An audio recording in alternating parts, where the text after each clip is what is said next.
Okay, welcome to Live from America podcast. This is Hatem returning from a couple of weeks vacation. No, I'm still in one. Next episode, he'll be back. And in this episode, we are diving into a fascinating intersection of history, politics, and marketing. My returning guest is one of my favorite, Jason Voiovich. He's the author of Marketer in Chief: How Each President Sold the American Idea. His book takes a powerful look at U.S. presidents, not only as leaders, but also, which I think is very interesting and very important, but also as marketers, selling the vision, an idea, in many ways, shaping the future of this country. So, in this episode, we will explore like a lot of things, how President Donald Trump has told his version of the American idea compared to other presidents. Also, we'll talk about maybe we live in a crazy world right now, so maybe we talk about, vision of somebody like Putin or Netanyahu, how they market their ideas. And I think also one of the things that I want to discuss is Democrats, if they're trying to come back, and the Republicans after Donald Trump, what vision and what idea, how they're going to market themselves. So it's going to be a very fascinating um, interview, and always great to have you, Jason.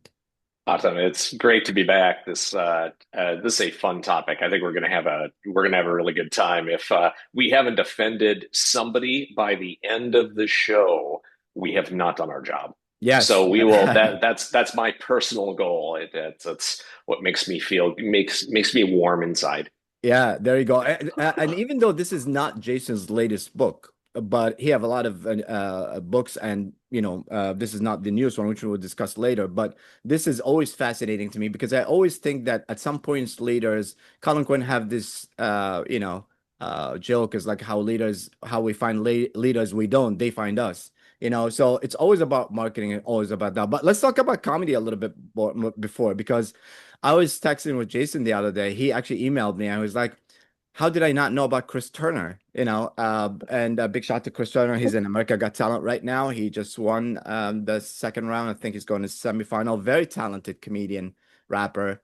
And we're talking about how fascinating he is and how, um, it's just not comedy. It's comedy and mixing it with facts and rapping about it. And he knows a lot about a lot of things. So, Jason was saying like, how did I not know about this? And we were having a discussion before the show about how much talent it needs to have to be rapping and doing comedy at the same time.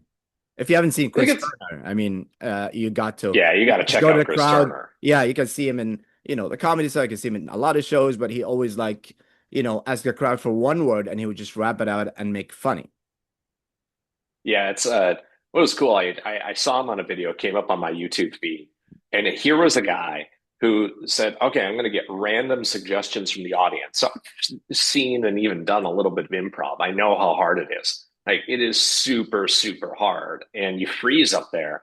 But he was able to go and take five totally disconnected things and not only rap about them, not only make them funny, but to actually know a little bit about them. Like I saw one video where someone said, "Yeah, I want you to rap about Lyme disease."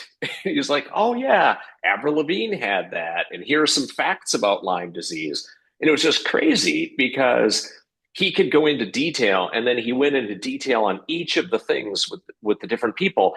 What was really cool about that, and what I kind of personally love about that is our world got, and it's kind of a geeky sort of thing, but our world over the last 20 years especially has gotten so specialized where like when I started my career, I would do work with medical device companies and it would be like cardiology. Well, Mm. now it's like interventional, drug coded, not drug coded stents in only one area of the heart muscle that like it's so specific now. But Chris is totally a generalist. He knows a little bit about a lot of things and is able to kind of weave them together. That's really powerful. I think we need more of that sort of, not only is it funny, I think it's super funny, but I think it's a great model for like, hey, we got a lot of issues going on in the world. We need things that come from over here and come Yeah. from over there, and we can put them together in new ways. That's what innovation is. He's so crazy. He's totally a man crush for me. So I love the guy. I wish him the best on AGT. He's on AGT right now as we're recording this. He's been through a couple of rounds. I liked his audition was just crazy. Like the first time people see it, like the first time the judges experienced his like performance, like Terry Crews, Simon Cowell, Howie, all those guys were there, and you could tell they had just never seen anything like it. Yeah. And it's like improv at a totally different level. And It was special to watch. yeah, and it's not only just, the rapping part, but the adding funny to it. So it's a lot of things, finding the word, knowing about it, like Jason was saying, getting deep into it, and making it funny. And I just remember that Jordan Peterson was the one that came to the cellar, and Ah, he yes, was Jordan talking Peterson. about Yes. how Chris Turner, what kind of brain he uses. He was very, and to impress Jordan Peterson, that's a big deal, and I remember also in an interview you should check out with Eminem saying how like there's nothing rhymes with orange, the word orange. It's fascinating interview. And I always respect when there's talent like that. So shout out to Chris, and make sure to support him in America Got Talent. So let's get going to you, Jason. Let's get to your talent. Okay, so marketer in chief. Now, how each president sold the idea. First of all, can you tell us a little bit what is marketer in chief in your opinion? Like leaders, we feel like the leaders is somebody who come up and can lead us towards something. How much marketing is into it now? I think for an American, if you're listening to this from a different country, you may not quite get it, why it's so important for the United States specifically. And why I wrote the book and why I thought it was so important is that if you think about every other country on earth, they're kind of defined, what defines them as a country. And if you think about it, it's obvious when you think about it. It's either their geography, their ethnicity, or maybe their religious identity. So let's take it for Russia, for an example. What is Russia? Russia is defined by a geography. China is defined by an ethnicity, specifically Han Chinese, and a bunch of others that they sort of want to kind of get into China. And the Israeli state is defined by a religious identity. That's essentially what those are. The United States is one of the only places, and certainly the most prominent place, that is defined by a set of ideas. They are intangible things. It's not really defined by geography, not really defined by ethnicity, certainly, not really defined by religious identity.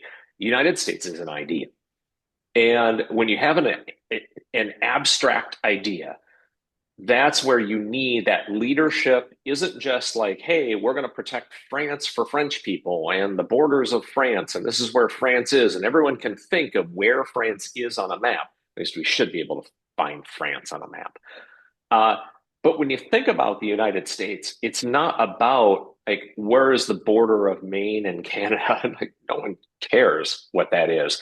What they care about is, what do you think about America? Why is America so attractive to so many people? So when you think about like why is marketing so important to the United States, it's because we don't have anything else.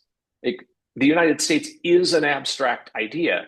So every president's role, at least a big part of their role, in my opinion, is how do they renew that idea for another generation and another 4 years or another 8 years or whatever they get?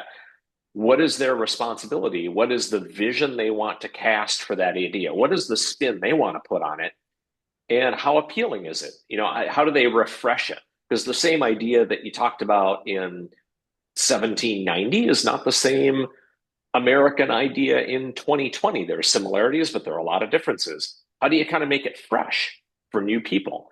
It is a critical role that every president needs to have. Some have done better, some have done worse. But we can't not think about that as voters and as citizens. We need to be paying a lot more attention to what our president thinks America should be.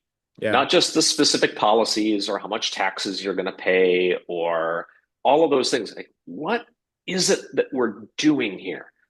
That's what we need to pay a lot more attention to. That's why I wrote the book in 2021. It was a pandemic book. So shout out to all of those who found something to do during the pandemic that was constructive. God bless you. Yeah. I did that. So I'm I, yeah, excited no, to still talk about it. Yeah. Yeah, and I agree with you that, this is unique to the United States of the idea. The first thing when you talk about the United States, if you outside is the American dream, which is an idea, and the dream can be different for each person. A dream of like freedom of speech. You can be whatever you want to be. You can do whatever you want to do. You can worship whoever you want to worship. You can become very successful. You can do, there's a lot of things. So it's almost like, the ideal place, the ideal ideas to be in that place. And that's why it's important to comment. So let me ask you this: does the president come with his own idea, or he's reflecting of the population's idea to them? Because that question, like we always had with when we had like any president, but especially like when we have somebody like President Trump, is like, is he a reflection of the people? That's what they wanted, or it's the other way around, or he made the people that way?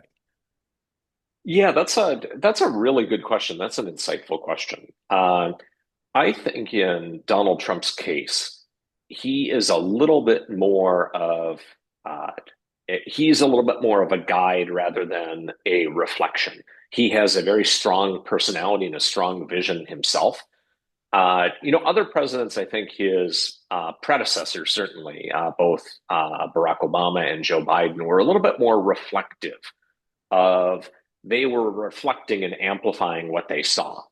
Barack Obama with kind of a changing demographic. He looked different. He talked different. He was different. And he represented kind of a new vision of other people who were coming to the United States. Joe Biden was more a reflection of the type of, kind of personality that Americans wanted to have. But Donald Trump is a little bit different. Donald Trump is a salesperson and a marketer by trade, and a very strong personality. I think when I think about Donald Trump, I'm like, well, what twist is he putting on the American idea? And this isn't new. He's been talking about this since the 1980s.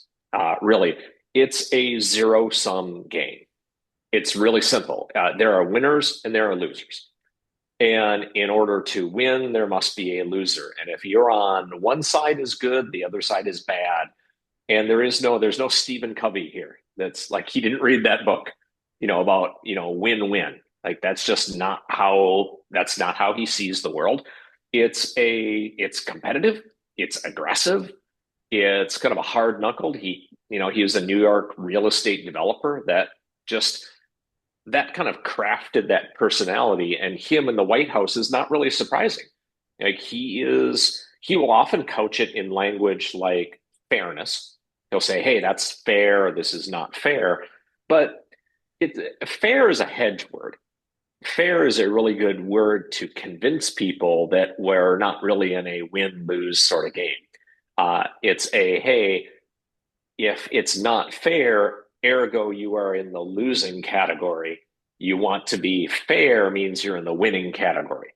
It's not really, we don't really talk about, well, is that fair to Argentina or is that fair to Norway? We don't talk about that. We talk about, is it fair to us?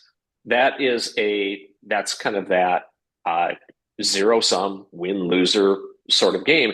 And that is a bit unique. We haven't quite seen that in the same way, really outside of wartime, outside of unconditional surrender by, FDR back in the, 1940s. We haven't really seen that in a long time. So it's a bit unique.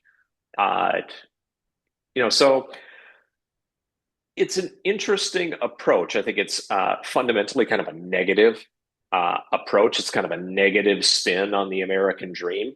Mm, It's whenever you have kind of contrast that. The best way to see it is to contrast it with the last "Make America Great Again" guy, which is Ronald yeah, Reagan. He was the first one who did it. yeah, His was his is all about morning in America, right? That this was everyone can win, everyone's going to prosper, rising tide lifts all boats. It was positive, it was uplifting, it was bold. A lot of people didn't like him, for right. sure. I mean, hey, you're going to be president of the United States. A lot of people didn't like Abraham Lincoln when Lincoln was president. So you got to get over that. That's not the standard. It's what is the vision? And Reagan's vision was positive and uplifting, and we are all going. Donald Trump's vision is we're going to win and you're going to lose. And he is very happy with an American losing as long as that American doesn't agree with him. He is Mhm. very happy with a Democrat or even a Republican who doesn't agree with him. He is very happy with that person losing to him win. Reagan never really wanted that. He didn't want the Democrats to lose.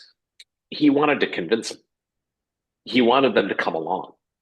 And he kind of relished that constructive conflict. Yeah. The lots of stories about him and Tip O'Neill, the Speaker of the House, where he really worked together. Like he knew that we needed to kind of work. There were actually things called Reagan Democrats back in Yeah. that era. Yeah, I remember. I It, mean, Reagan won. He's one of the few people that won New York, won so many blue states. I mean, oh that yeah, was good. I think I have two comments. One, a question.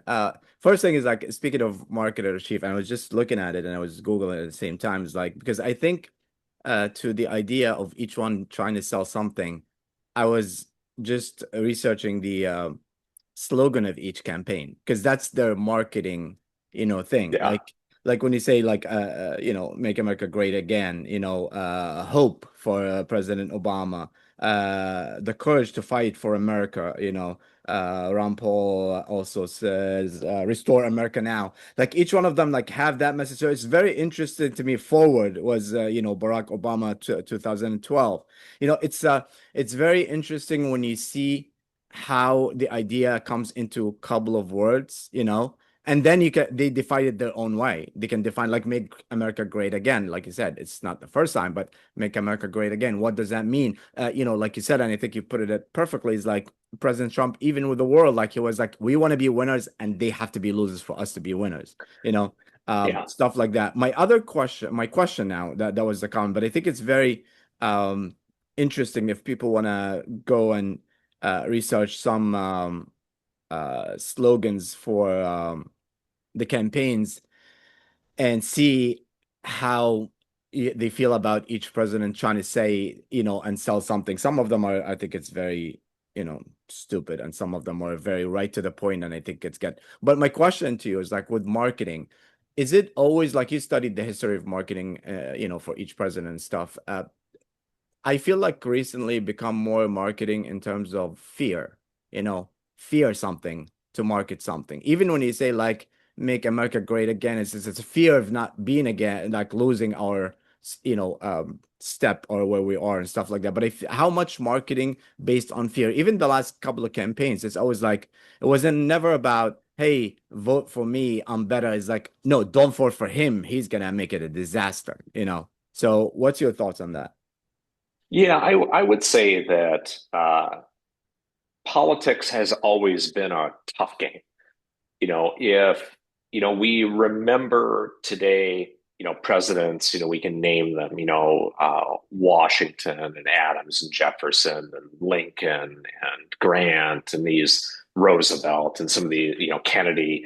And we remember kind of we remember the things they did and how, not really the slogan they used. We remember the accomplishments and how they kind of moved us forward and how they accomplished something better. So when I think about marketing, uh, I kind of differentiate between kind of little M marketing and big M marketing. And what I mean by that is little M marketing is things like slogans and campaign buttons and things like that. That's kind of little M. That's just kind of your advertising stuff and your promotion. You're trying to get elected. Big M means what's the big idea? What do we want to accomplish? What do we want to? That's what America does. America, at its best, accomplishes big, bold, audacious things because the idea of America is life, liberty, and the pursuit of happiness. It is the first experiment of its kind like that. It's a big, bold thing. So when I think about a president, what I wrote down in my notes before this is what will you remember 50 years from now? Mm, Most people outside of studying presidential history would never know what like FDR's campaign slogan was, but they remember what he did. They will remember what Kennedy did. They will remember what a Washington or a Lincoln did. Those are or the or, sorts of or didn't. things, or didn't do, absolutely, or didn't do.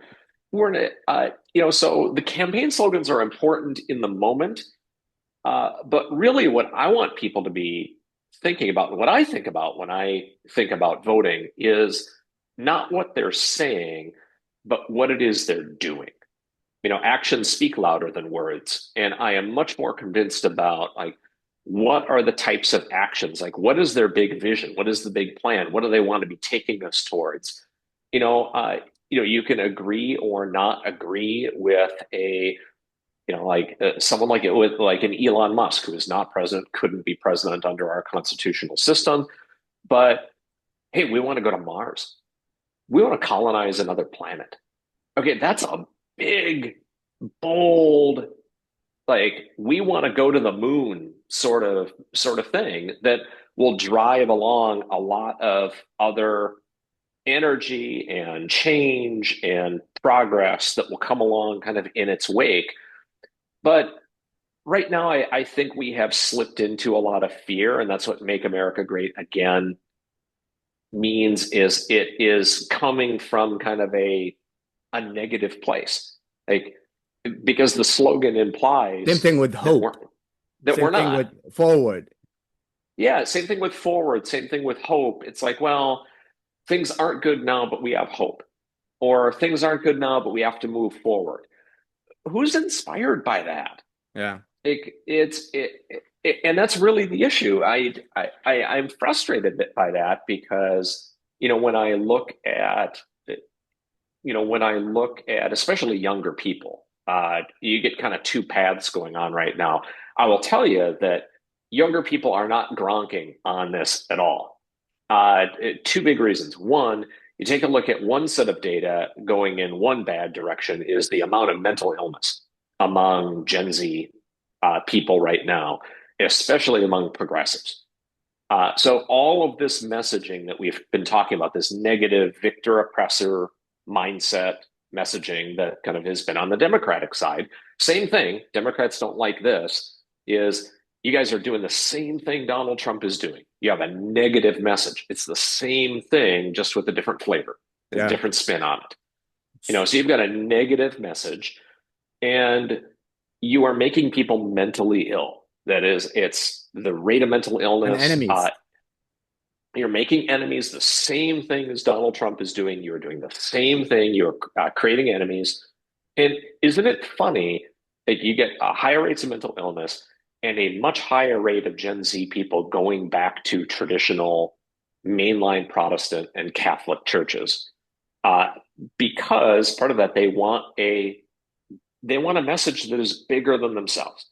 They Yeah. want something more than what they are getting. They want something more than Donald Trump and Gavin Newsom kind of scoring a zinger here Yeah. and there. Like we are, as Americans, we are better than we are much better than that, and we deserve so much better than that. And we are So not yeah, getting it. yeah, yeah. No, I agree with you. And I think one of the main things that, bothers me as well is two things. One is we are bad losers. Whoever wins the election, the job of the other, like it should be once the president win, okay, this is democracy. He won. Everybody should do their what's in their power to watch him and make sure everything is good, but help him, not like put hurdles in the way the whole time, because that's gonna do bad for the country. It seems like everybody's like, oh, we're gonna fight until, yeah, fight for the election, make sure that they stay honest, they make sure that they follow the law, make sure all this, but don't put all these hurdles on their way, either with like with Barack Obama, with even Donald Trump, or the first term, especially with the Russian accusation and all that. But you putting things in a way that making people not benefit. Like let them be the president. Let them have their 4 years, do what they can, because that's what they want. So that's one. Two, it seems to me that the marketing, which I wanted to ask you about, the marketing, we miss, I don't think since Reagan, there's no more marketing for the whole country. It's for the majority of the country. I want to win the election. So let me get that, even if that divides. us, why they cannot go with a message that can bring everybody? Is it unrealistic? Is it naive because people are just not the same? So that's what's happening, or there's no leaders that actually have that charisma and have that actual idea. I think that one of the things you learn in marketing fast is that if you can create an enemy, if you can create one of the things you try to do in marketing with your product, whatever it is, if you're marketing Coke, you want to compare it to like, hey, it's not Pepsi, Mm, or Pepsi is not Coke. And you want to create that separation because it creates buyers, right? That like, hey, I want to make sure that like if I use an Apple device, I'm not using an Android device. I want people in their own camps. I want that because it's going to create loyalty and kind of repeat buyers. And I almost think that politicians, especially, have kind of learned the wrong lesson from people like me. And the wrong lesson is that, like, hey, what works for a consumer product does not necessarily work for an entire country. It doesn't work for, like, hey, this is what America is, and we all want to aspire to that. yeah. We might have different ways to get there, but we all want to aspire to this kind of higher purpose and this higher calling with different ways to get there is very different than, hey, you're on red team or you're on blue team. Because right now we sort of have the worst possible. It's kind of like sports for nerds, Yeah, but is you it know, again, where is it a reflection of the people? That's what people want, so we need to make teams. I always use the sport, and it's funny that you said that because I always use the sport analogy in everything. Even right now in the war in the Middle East between Israel and Palestine, when you see all this, people like to me, if you didn't react to children dying in one side different, the same as the other side, then there's something wrong with you. But people are just that's cheering like right. it's like sports. This is my team. Whatever they do, still my team. No, it's not. So is this what people want to be like that? They want to have that sport analogy, kind of like, oh, don't bring us together. We better. We're not the same.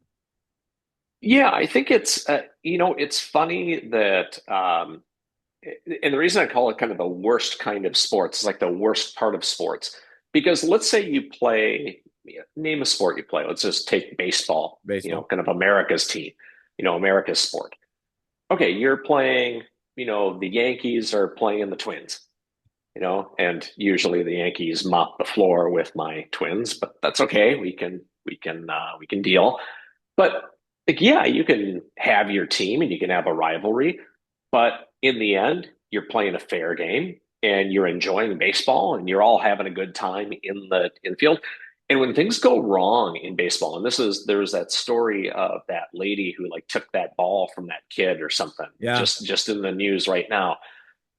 Think of how people react to that. Like how that is not sportsmanlike. That is not what sports are about. Sports are supposed to be kind of a higher level sort of endeavor that bring us all together. We can have our rivalry, we can have our teams, but in the end, we're all playing baseball and we are all playing. That's what kids learn when they start to play, is that there's sportsmanlike and unsportsmanlike conduct. And we do that. But what we have is more tribal. And I think Andrew Heaton, who's been on the show, I actually met him through you guys. Andrew Heaton wrote a book about this. It's a great title, Tribalism is Dumb. I'd recommend it. He talks about this quite a bit and it just says that exactly what you mentioned about like, hey, what our team does is good, what your team does is bad, and we will explain away things. Just it's a psychology, it's a group psychology. And I think it's part of the marketer in chief's job of the United States to look at that and say, guys, we're all playing baseball. Yeah. Like, knock it off. Like, we don't do that. Like when you see one player, stealing signs, or you see one player cheating, that is off. Like, we condemn that because that is not how the game is played here. And we can if we can do that in baseball, like come on, like we are better than this. And I think it's the marketer in chief's job, one of their jobs, is to help remind us that we are all Americans and that But we why are are we not better all. than this now? Is it because of the type of leaders that they have that come and encourage division and stuff like that? Or is it just this is what human nature is? I think, that's a very good Hobbesian versus Lockean sort of question. Are people fundamentally bad or are they fundamentally good? Yeah. It is a great question. I'm not a philosopher. I don't know the answer to that, but I know that a good leader can make the best out of a bad situation, and a bad leader succumbs to that and doesn't understand how to do it. And I think we have had a series of notably weak leaders from that perspective. You could make the case that, like, hey, they got this done legislatively or they got this done like kind of electorally. Great. But when was the last leader we had that, that you would look up to and say, you know what, you know, I'm proud they were my president, even if I didn't vote for Yeah. Yeah. them. That's tough. It's been a while since that happened, and I think we deserve better. I don't think we're getting it. I think part of that, I mean, obviously, it is our fault, right? Yeah. I mean, I as voters, that it is our fault that we are electing people like this. Yeah, I think also, one of the fascinating things to me on the definition of a nation uh is, there's so many definitions, but the one that I like is shares the same destiny. Right. That's what a nation is, and it seems to me that if somebody focused in that vision is like, what is our destiny? We want to go back to the idea. We're going to go back to the freedom. Sometimes it goes way too much, to one side, which I think they make the others feel like, okay, oh no, you dumb. Oh, you don't get to do that. And they don't see it as the same destiny, So if I feel if a leader can share that, okay, America is going to be, this is the destiny that we're looking for, maybe that's will change. But what marketing tools do you think and strategies like for Donald Trump that use to be as popular as he is? Like for me, I feel like one, speaking with no filters, not a politician, so a lot of people can relate to him. He's energetic. You see him like to a point where you're like, when he disappeared one day, people thought he was dead. And also to like even on this show, it's funny because maybe more also in the first time around, like I can't even prepare a topic for the week because I don't know what he's gonna do within that week that's gonna change the news. So I think like he is a media person. He have great charisma, like or hate it either way, but it's a charisma. He is have no filters. He say a lot of things. What other marketing tools that you think he's not a politician, that he uses? And the other part of the question is like I think he also used, which I think a lot of politicians do that, don't use facts. They say a lot of things Yeah. that's not facts, but people still believe it. And it's just not to Donald Trump only. This is a lot of people, presidents, but maybe they say stuff. It's like, you see the fact check. It's like, no, this is not true. This not happen. Did not Yeah, I think that that's one of the first things you need to kind of understand. There is a difference between marketing and politics. Most people don't understand that as a marketing person, I cannot lie to you. Yeah. I don't have protected speech in the same way Donald Trump does when I am representing a client in a product or a service. I cannot do that where any politician can kind of say whatever they want to say, and it's a matter of like, hey, are you going to, as a voter, hold them accountable or not for that?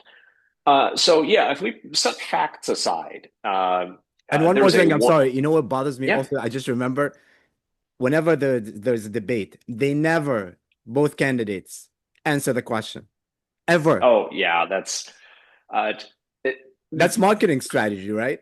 of course it is. Yeah, I Yeah. mean that you have a message. You're looking for one-liners. You're looking for memorability. Donald Trump is memorable. He is. I think the most important strategy he uses, though, is chaos. And you mentioned this, like you even said it, like I can't prepare a topic for the week because I don't know what he's going to say. I don't know what he's going to do. I don't know what thing he's going to be on. And as soon as you kind of latch onto that, he's moved on to something else. And he keeps people off balance that way. He keeps his own staff unbalanced. He keeps his opponents off balance. He keeps people, because that's compelling, right? You don't know what's going to happen next. You're, even if you think, oh, this is a train wreck, who can turn away, right? You want to watch, you want to see what's the next crazy thing he's going to do. That's a strategy. That is absolutely a strategy. He knows precisely what he's doing. He's going to go down on one thing. I mean, I could say if we just ran the clock back, and just looked at the Twitter feed, or it's not Twitter, it's Truth Social. I'm not on that, so Yeah, I don't know. me either. But go back to, we're recording this on September 6th. If we went back to August 6th, can you even remember what we were talking about? Like what his thing was on that date? I can't remember, and no one else can either. That's the Yeah. point. That is absolutely the point, because the more he can keep you off balance, the more he controls the narrative, he controls the direction, and he can control kind of where things go. So So if when you things compare aren't this going to, well, yeah, yeah. if you compare this to what regular presidents do, or that we grew up with, which is you see them in the news once in a while, you see their press conference once in a while, to him having a daily press conference, and if somebody visiting the other leader is sweating next to him because he's not used to that shit, you know. So when you compare this to other presidents, which marketing strategy is better? Like just disappear so people don't know what you're up to, you don't make mistakes. It feels like he's not afraid to make a mistake. He doesn't really care about it. No, he doesn't. He doesn't care. I look at it though, and this is kind of coming back to little M marketing and big M marketing. Little M is these sort of things. I'm going to keep people off balance. I'm just going to be doing all kinds of stuff all over the place. 50 years from now, are we going to remember what the heck? What has Donald Trump accomplished? Yeah. That would be the question Yeah. that 50 years from now we're going to have to answer. And for the presidents you remember, and the presidents who are like, those people had something, those people made something happen, say, okay, got it. That's what we're going to remember. Even presidents we don't tend to remember really well. Everyone remembers like Washington, they remember Jefferson, they remember Lincoln, they remember FDR. But even presidents like that don't kind of go down in history as like, hey, the most well known, accomplished quite a bit more, like a James Polk, for instance. Basically said, we're going to go from kind of the Mississippi River to the Pacific Ocean, manifest destiny. We are going to kind of fight a war with Mexico. We're going to win. We're going to push that way. We're going to annex Texas. We're going to get rid of the central bank. He had like a list of 4 or 5 things he was going to do in 4 years, accomplished all of them, out. Hmm. Uh, my When I think about what makes a good marketer in chief, I'm thinking big M marketing. What do they accomplish? What is the thing that 50 years from now, people will look back and say, okay, that was a thing. Like Okay. we What do did you that think thing. that, how would you answer that question? I mean, it's not done yet, but what do you think Donald Trump will be remembered in 50? Obviously, the mission is not done. His term is not done. His idea is not done, but we'll see. But back to the, it's so funny to me, like also the era that we live in. You remember those fun late night The Tonight Show and stuff like that when they stop people on the street. What's the name of the president? And they never know that's gone. Everybody knows who the president is. Yeah. Not only here, in the whole world, which is, Everybody yeah, which knows. is good. So what do you think, how do you think the history will judge or talk about President Trump in 50 years from now?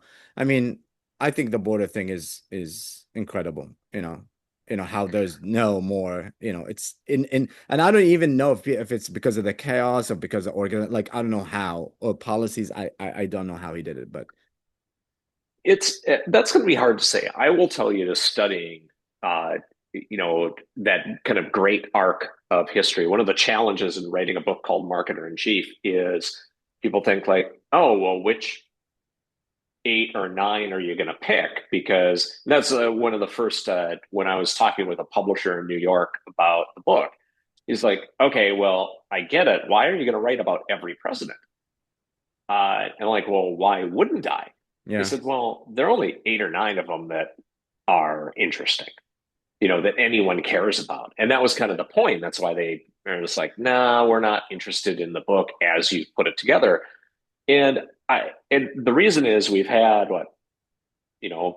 45 unique presidents, because both Trump and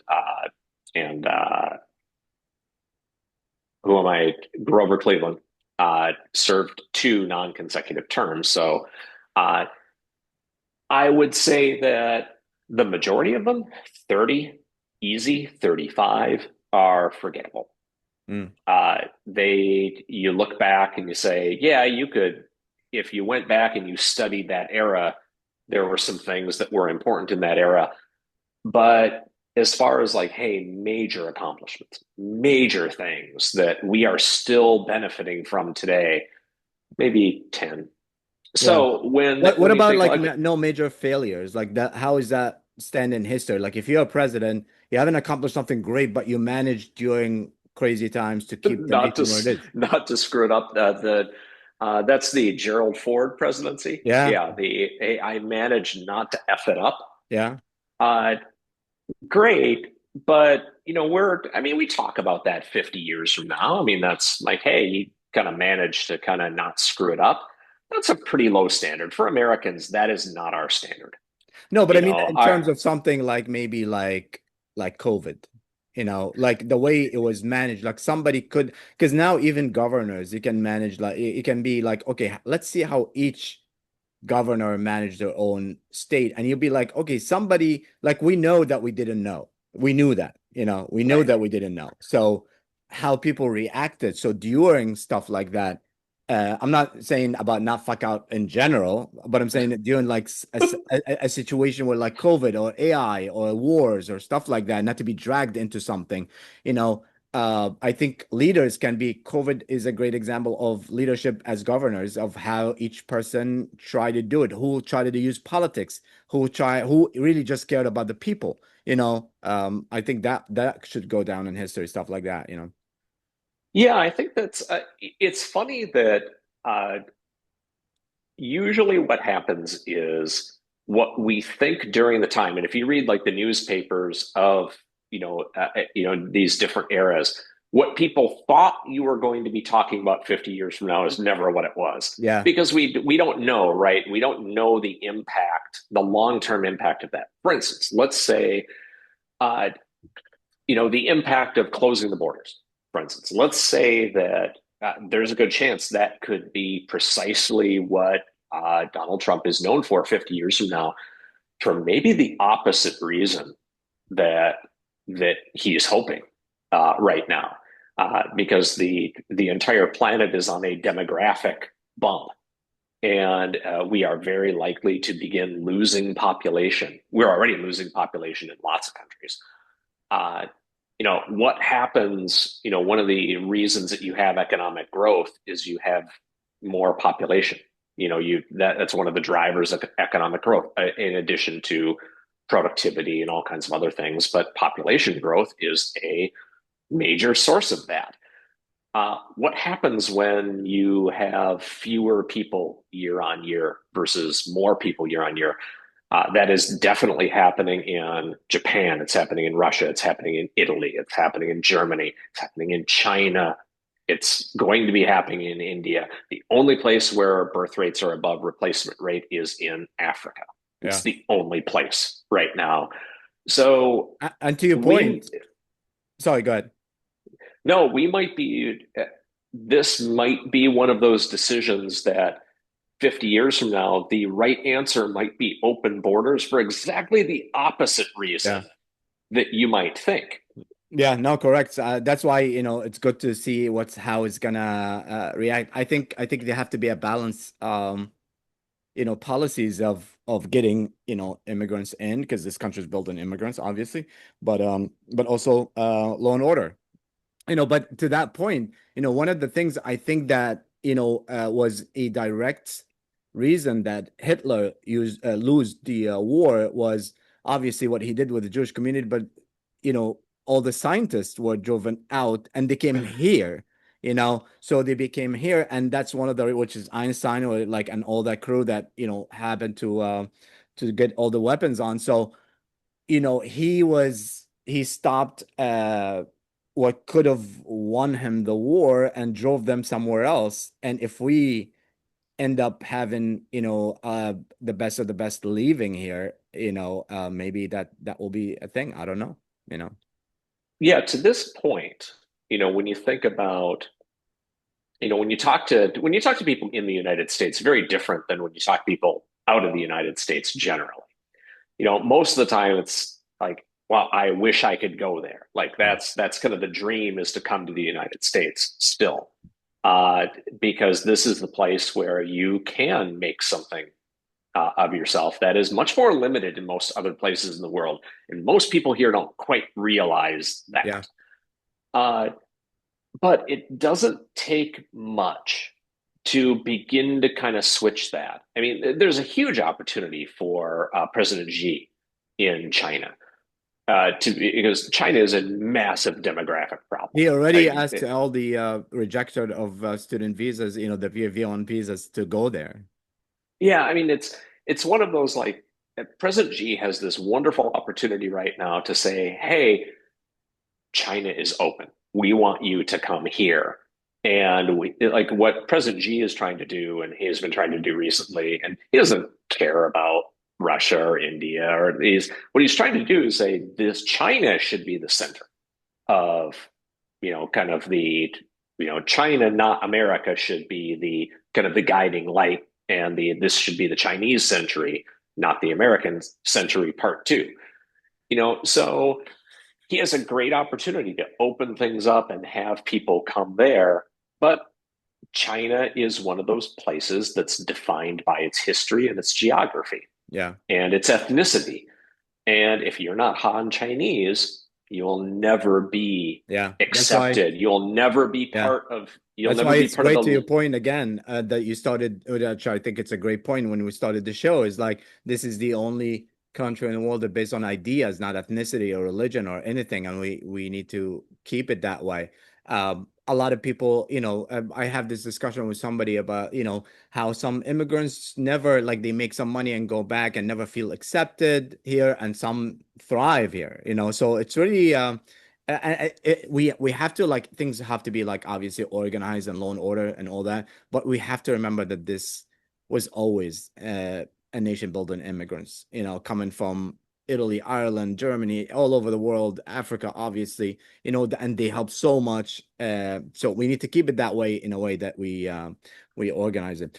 All right, so we'll come back to America towards the end of the show where we talk about the ideas that you think that they should mark for Democrats and Republican for the next one after President Trump. Um, but let's go like international a little bit. We go with we live in a crazy world right now. Obviously, you see the war, you see No shit. yeah, you see the wars in Ukraine and Gaza and all this. So how do you like that? If we're talking about marketer in chief, like marketing, somebody like Netanyahu in the middle of all this, he's Mhm. still marketing to his people. Obviously, it's a Of course he different is. Yes. yeah, but also somebody like, but how do you market a war and how do you define, your hopes and dream when everybody's saying like what you're doing is wrong, how do you think he's handling the marketing in your opinion with the war? And what's the idea of the marketing in general, the war idea, wartime idea of marketing? Yeah. When I think, let's take Netanyahu first. Israel is defined by its religious identity, its place, and more than anything else, its struggle to survive. That's what defines Israel. If you talk with Israelis, that's the biggest thing they talk about all the time, is this constant threat of being annihilated. And with reasonable reason to feel that way. So when Netanyahu is selling an idea, right? Like America is a different idea. America is based on life, liberty, and the pursuit of happiness, and this kind of the American dream. Israel is defined by its, you know, need to survive. So what Netanyahu is doing is he's tapping into that well. As any good marketer does, you take what's true about your product and you accentuate it. You kind of go at that. So what he's doing is he's saying, "Hey, we are doing this to survive. We are doing this to protect ourselves." And that message works there where it wouldn't work for us. You kind of see that. That's why we don't tend to understand their marketing and their messaging because it's not our product. Like, to think about it that way, it's like, well, like we're not them. Like we just don't have that existential fear that Israel does that's baked into their DNA. It's just not us. Even after 9/11, it just wasn't us. It's still not us.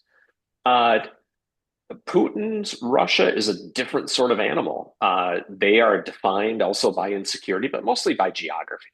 You know, they're the world's largest nation by land area, not by people, but by land area. Putin is attempting to, he's not going to live forever. He is looking to cement a legacy for himself.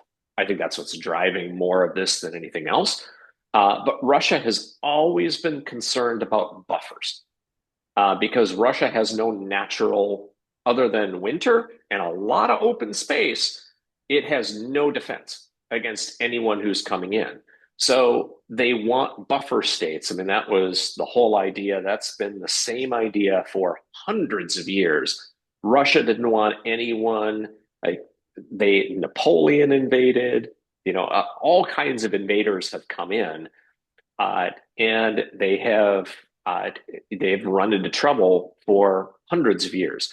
So they want those buffer states. So what Putin is trying to do, what he is tapping into that well of insecurity, that well of like, hey, what makes Russia stable is geography, its borders, and where the border is. And if I can push the border into Ukraine, all the better. That just is security for Russia. Russia did not like it that Ukraine was, might be a part of NATO. Like, just look at it from their point of view. Like Yeah. we only look at If it from Mexico kind of was, one yeah. point of view. Yeah. If Yeah, it's Mexico like, was part of hey, Russia, yeah, we'll have yeah, the we same wouldn't problem. like it. I mean, look at how we reacted to the Cuban Missile Crisis. Yeah. We did not react well. To put it mildly, we did not react Yeah. well. So yeah, if it was like, hey, is Mexico or Canada, did Russia take over Canada and now they're along our northern border? We would not react well. We Yeah. would want a buffer zone of Canadians Yeah. to be in the middle. Say, Yeah. hey, you soak up the bullets, and then we'll come in if we need to, but we want you up there first. I It's same idea. Yeah, I feel like the marketing in wartime have to be two things. Have to be one to your own people, your own country, and one for the rest of the world, you know.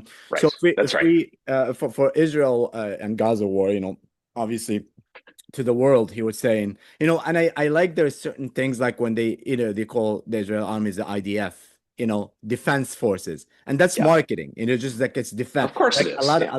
a lot of armed forces just name armed forces because it's armed forces. Obviously, it's for defense and for attack, but I think it's they put that word there to just for constant reminders like, oh, this is what we're doing, and yet they can do what they do. But I wanted to ask you maybe kind of a controversial question, but I always thought about that, regardless of how people feel about what's going on right now, if it's genocide or not. Obviously there's a lot of genocide scholars that said it is. I personally think it is. Some people think it's not. So regardless of that, but I always wanted to ask this question, and maybe somebody who um study history like you. Now, I always wonder, like when the Holocaust happened, it's like, how did people allow this to happen? How is the world allowed this to happen? I was like, we would never, this, they must be like some awful human being living at that time to allow that to happen to a Jewish community and have millions of people die. Now it's happening again. But I think this is maybe me, but this is the question I want to ask. I feel like the fight of is like, oh, it's genocide, it's not genocide, it's genocide, it's not genocide. Um, Regardless, there's so many people are dying. But do you think that they don't want to call it no, but like a lot of people are resisting call it genocide because they want the Holocaust to be the worst thing that ever happened, or as it's happening again now? people will be like, oh no, this is not the same. Because we are living through this again, you know. So what's your thoughts on that?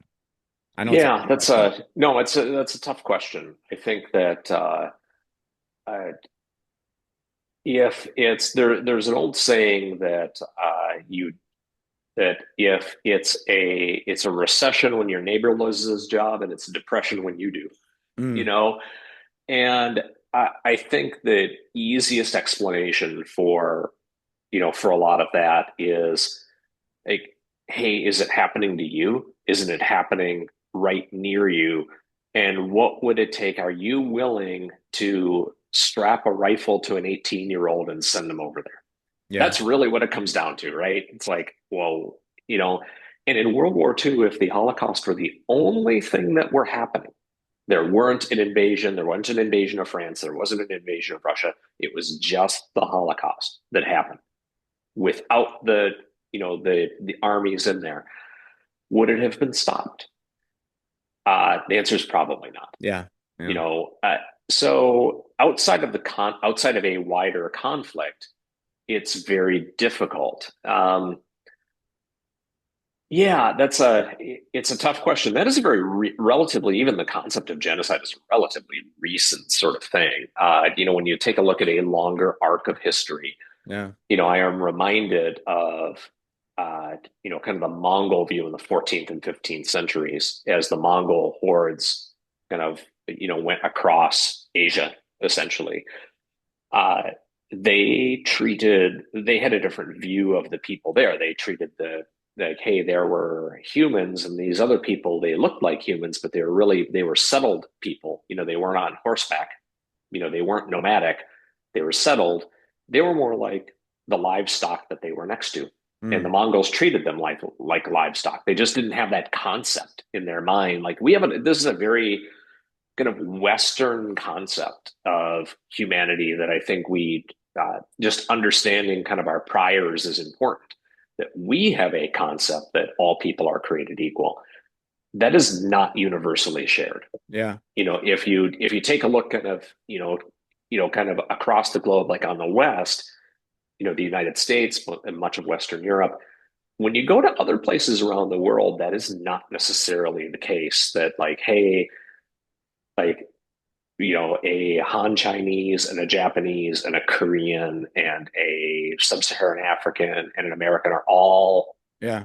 at the No, same level, like yeah, well, no, I get. biologically, but they have a hierarchy, and you just have to kind of understand that But do you think the point of, like, just to stick with the marketing topic that we're talking about, do you think that people just don't like the fight over, like, I think it's crazy that we fight over it's a definition, it's a genocide, it's it's a not genocide, word. it's this, Yeah, it's just a word, just definition, but what's happening is horrible, regardless of what you want to say. But that word is gonna do a marketing thing, is like, oh, we're not committing genocide. So that's from the Israeli point of view. And from the Palestinian point of view, it's like, yes, it is genocide. Look how many people. That word is just gonna redefine the marketing strategy of like, oh, we're just defending ourselves versus this. So do you think that that's really the issue of why they're doing this as a marketing of people saying genocide, not genocide, or is it just they're trying to be stick to definitions? I think how people perceive things in many ways is the reality. Yeah, And I think that's when people take a look at there are the facts and there are the perceptions and the remembrance of those facts, which can be very different things. And that's why I think both sides are fighting not only a war with bullets, they fight a war with words. That has yeah, every conflict does that. I am working on my next book is on kind of consumer culture during the 1940s in the United States, and propaganda is a major part of that.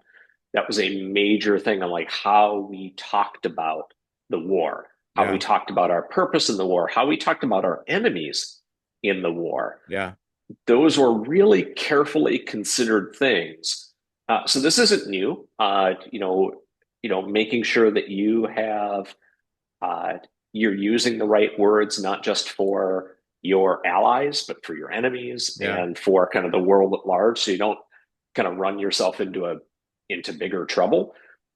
This is a big deal, and both the Israeli and the Palestinian sides are both waging a propaganda war at the same time they are waging a military Yeah, I think conflict. it's even bigger Absolutely. because it's gonna go down in history and it's gonna be like, but I feel like a lot of the marketing is trying to avoid something that, like, not Israel not allowing journalists to get in and record stuff or just being, which is, not usual. But all this is marketing. And obviously what Hamas did was horrible, and then they filmed it, which, also I don't understand that part of what they did, the horrible things that they did. And I think for them both, they trying to do the marketing to gain um different kind of marketing. Like it's to gain support, obviously, from the world, but I think it's also to go down in history. Like, oh no, we were not this and we were not that. But at the same time, the facts are the facts. So it's crazy to me. But you can market and you can try to convince some people. But at the end, I think the truth will be clear to anybody, even regarding of the marketing of the war. Because look at all the wars that happen, even for us in the Gulf War and Afghanistan, like years later with investigation, with stuff, things that are gonna come out. And even you try to hide it now with the, not allowing journalists or whatever, but it's still gonna come out because we live in a social media world where everything is recorded. All right, let's go back. Last two questions to the United States back post Trump, the marketing idea. Do you think the next Republicans should promote the MAGA movement? And can the MAGA movement continue without somebody like Donald Trump with that charisma and that, leadership? And what Democrats should need to do, what ideas they need to sell to get back? Yeah, And I'll take also, the is it mega. is it is it time for somebody who's not connected to both parties, maybe? Yeah, I think yes across the board, no across the board. I'll be more specific. I don't think the MAGA movement survives without Donald Trump. He's just too charismatic. It's just whenever you have that kind of charismatic type leader, uh, they usually don't survive long after their founder is gone. There are things that survive, there are pieces of it that continue, but it's already beginning to fracture, and you can see it because Donald Trump isn't as strong a figure as he was during his first term. You already begin to see that kind of fall apart and crack as people start to angle on who will succeed him. Um, and I don't believe the Trump 2028 stuff. I gosh, how 80, he's 78. How old is Donald Trump now? Uh, 78. 78. Yeah. Like, come on, being over 80 at 80, leaving office, that's going to be tough. That's the mistake FDR made, by the way, is, not leaving when he was clearly ill. He was clearly very, very ill. Um, do the Republicans continue that? No, I'd give them the same advice that I would give the Democrats is you got to get off of the we're going to make enemies like, hey, this kind of red team or blue team, you know, a winning candidacy would be a unity ticket. Hmm. Uh, you know, uh, What about all the whoever, boring personalities that we dealing with right now? Does it have to be a Barack Obama? Does it have to be another Donald Trump? Because I remember, I can't remember which show that I heard this, so I can give them the credit, but they were saying probably, especially for the Democrats, so probably whoever's going to run is somebody we haven't heard about yet. yeah, I don't think we've met the person yet at the national level. I don't think we've met him. Uh, I think what they need to do, and I think the winning message right now, and you kind of see the tea leaves underneath this, and you see people just being exhausted by the negativity, being exhausted by, and kind of tuning out of that. The winning message will be positive. Mm. The winning message will be big. Like, we want to do this thing. I mean, think about this. Think about a difference in message where hey, climate change is happening, the whole planet's burning down, we're all fucked, we might as well just toast marshmallows. Or, like, yep, it's happening, and America is going to fix it. We're going to do it. To hell with all of you. Like, yeah, China and India, they're still burning coal. Don't care. America's going to fix it for everybody. That's the kind of message that even a Republican could get behind. Like, yeah, America can do that. We can fix it for everyone. You do whatever you want to do. We are going to fix it. That's the sort of thing that sort of just think about that little twist on that message that stops people fighting about the words and the language and like, well, is this or is it that? Say, you know what? That's in the past. We don't, in America, we don't focus on problems. We focus on big solutions. We put dudes on the moon. We put people in space. We build canals. We built the Panama Canal. We did all of this crazy stuff. We created 50 years, 70 years of economic growth for the entire planet through our Navy, which is essentially what we did.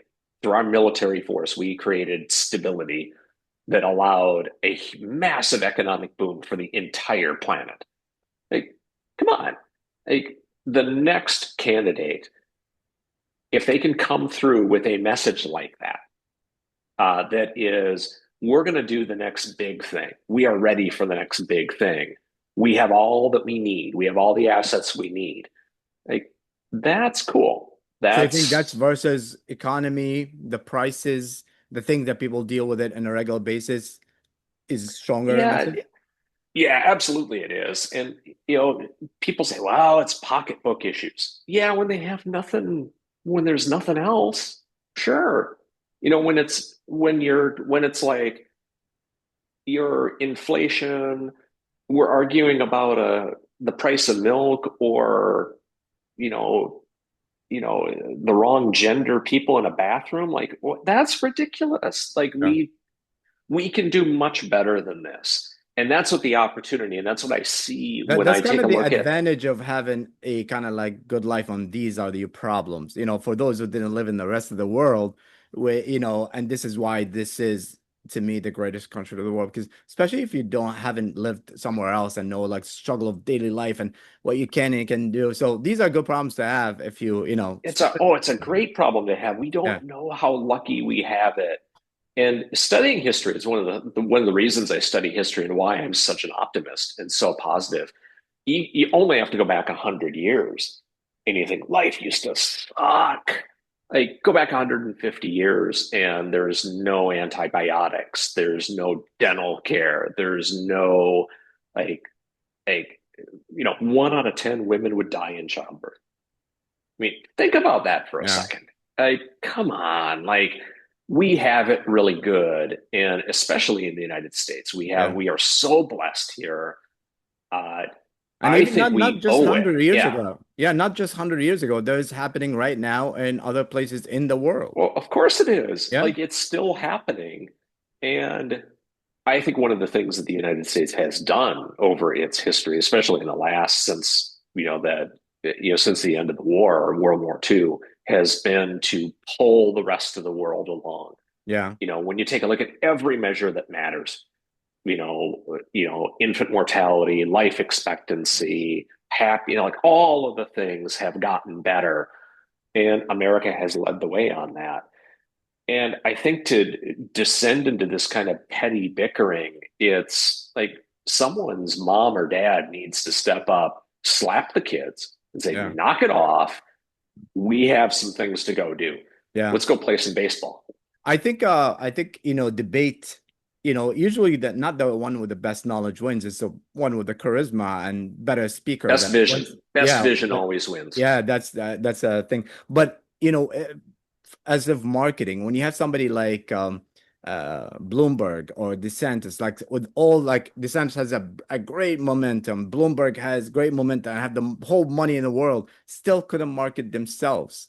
Why is that? Like you would think they will buy the best marketing team in the world, they have all the money in the world, all this, but you have to have it, I guess, right? You have to have that thing, that Yeah, special. You not only have to have the vision that this is where we want to go and it's going to be bold and big, and you need to have the chutzpah to go along with it. Yeah. Someone like something that like a Roosevelt had or a Yeah. Kennedy had. Both Roosevelts, by the way, Yeah. Teddy and Franklin, both had it. But a Lincoln had like the people that's why they're so rare, right? Yeah. That people Even that but have even if this you're vision. successful, like Bloomberg, you have to be able to communicate. Like it's not enough. Like if you put somebody genius as president, he's gonna do great things. But somehow it's not enough. You have to be able to communicate your being genius to the people so that because we're kind of like Hollywood a little bit. We need somebody like have a little bit more charisma and stuff like that. So And all leaders are like that. When you think yeah, about great leaders, not just in the United States, yeah, but you look at them throughout history and in different times and places, you saw there's that special something that a leader needs to have that is more than just their competence. I mean, the two smartest presidents we've had, Herbert Hoover and Jimmy Carter, were both engineers. By the way, there are only two engineers as presidents who were not great presidents yeah, in terms of their ability to inspire people, but they were really smart, yeah, very accomplished, and both of them. Hoover was extremely accomplished before he became president, and Carter was extremely accomplished after, but neither of them had that special something yeah, that would allow them to kind of transcend and get up there. And it's rare. I don't think we've met the person yet. yeah, I don't think it's your guy that you're probably going to elect to be your mayor or something in New York. I can't remember yeah, his name, yeah, Mudavi or yeah, something, or yeah. Mulali. What's his He's not. name? He's not. Yeah. He's not gonna Some be able to. socialist. Yeah. Yeah. So It's are not you? it's not a guy like that. Yeah, yeah, That's no, the definitely, wrong yeah. vision. It's somebody that we haven't heard about for the Democrat. I don't know about I mean Newsom, but he needs to build it up. So you don't see Trump marketing himself for a third one. I I think he's going to play with it because it's just so it gets under people's skin and it gets a rise out of people. Yeah, But does he really feel? I mean, in 3 years, I just see just all you have to do is look at a picture of a president when they got yeah. sworn in and when they left office. Like, oh my God, like George W. Bush is a perfect example. Like this kind Obama of too. young guy, Obama too. Obama looked like a train wreck after Yeah, 8 years. It's, he had no white hair like, until yeah, oh my God, no, I can't see that. I can't see that. You know, does he have the ego to kind of try something? Maybe. I think that's the sort of thing where uh, that might be just about enough okay, for people. yeah, I don't see that happening. I really don't. yeah, I think it is the time for someone new, and I think what'll get them won't be that. It'll be someone from left field that we haven't seen comes in with a vision that gets people excited, and they'll forget all about him. yeah, That's the thing. Like people think, like, oh, he's so omnipresent, we'll never forget him. Sure, we will. yeah. And Like also, I Americans also have yeah. short attention spans. And I also feel like he probably would try to be involved on who's winning. He won because of me and stuff like that. Yeah, but I do agree that I think that the candidates we haven't seen yet. Last question, which is always interesting to me. Why is it always life, liberty, and from a marketing point of view, and pursuit of happiness, not happiness, the pursuit of happiness? Yeah, I think that as uh, as Jefferson was writing that, what he was highly influenced by the Stoics. He was highly influenced. You have to think about who influenced him, right? Hmm. By Locke and by those. And what they thought about, and what's really important to understand this, is that the struggle is the happiness. The Yeah, pursuit of happiness makes you happy. There is no happy at the end of this road somewhere. The pursuit of happiness is happiness. So, what you're saying, like life, liberty, and happiness, it could just be life, liberty, and the pursuit yeah, because the pursuit it gives us purpose and that's what drives us and that's what Jefferson meant by that and that's why he used that word. yeah, He was such a master Yeah, of that's what I using always wanted. I words. was feeling that he probably wanted to say that you're gonna enjoy the process of being happiness. Like even the process here, like we want to make it while you achieve it. Because I don't think like, and you see that from especially people that have a lot of money or says like the happiness is like getting there is better than the Yeah, actual there.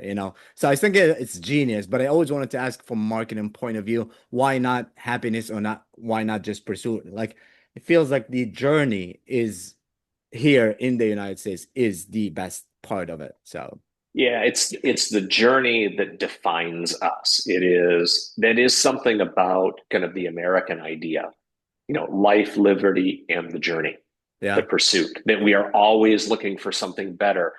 If you look at, and it's the issue where China will never be the leader of the world. And the reason China will never be the leader of the world is China is defined by its history. China looks backward, where America looks forward.